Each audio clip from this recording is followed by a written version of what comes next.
প্রোগ্রামে কেউ যদি বাধা সৃষ্টি করে তাহলে আমরা আর ছাড় দিব না। সেই যে সাবধান করে দিচ্ছি, আগুন নিয়ে খেলবেন না, বরদাস্ত করবে না বাংলাদেশের 18 কোটি মানুষ। আমাদের মা বোনদের উপর জুলুম করা হয়েছে। এই অঞ্চল রাজশাহী অঞ্চল শহীদদের রক্তস্নাত জায়গা। আমাদের মা বোনরা কোরআন তালিম করার কারণে, কল্যাণের পথে মানুষদেরকে আহ্বান কারণে আমাদের মা বোনদেরকে জঙ্গি হিসাবে ট্যাগ দেওয়া হয়েছে।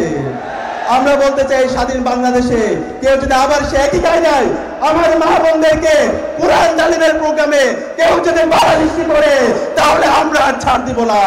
সেই যে কোরআনের গায়ে যে হাত দিবে, যে আমার মা বোনদের কোরআন তালিমে বাধা দিবে, কল্যাণের পথে ইনসাফের পক্ষে যে বাধা দিবে, আমরা যুবকরা বেঁচে থাকতে আমরা তা হতে দিব না। সাবধান করছি। আমরা নোয়াখালী সহ বিভিন্ন জায়গায় দেখতে পাচ্ছি আজকে একটি দল নব্য ফেসিস্ট হওয়ার চেষ্টা করছে। তারা ইসলামের প্রোগ্রামে, কোরআনের প্রোগ্রামে বিভিন্নভাবে বাধা তৈরি করার চেষ্টা করছে। সাবধান করে দিচ্ছি, আগুন নিয়ে খেলবেন না, বরদাস্ত করবে না বাংলাদেশের 18 কোটি মানুষ। সর্বশেষ সংগ্রামী উপস্থিতি, আমাদের বাকি যে সময় আছে আমাদেরকে জুলাইয়ের শহীদদের আকাঙ্ক্ষাকে ধারণ করতে হবে।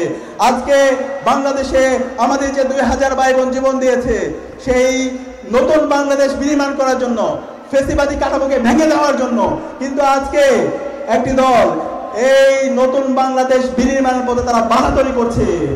আজকে যে রাষ্ট্র সংস্কারের যে দাবিগুলো এসেছে, ঐক্যমত্য কমিশনের যে সুপারিশ এসেছে, সেই সুপারিশগুলোতে নোট অফ ডিসেন্ট দিচ্ছে। আমরা সাবধান করে দিচ্ছি, আপনারা রাষ্ট্র সংস্কারের পথে বাধা তৈরি করবেন না।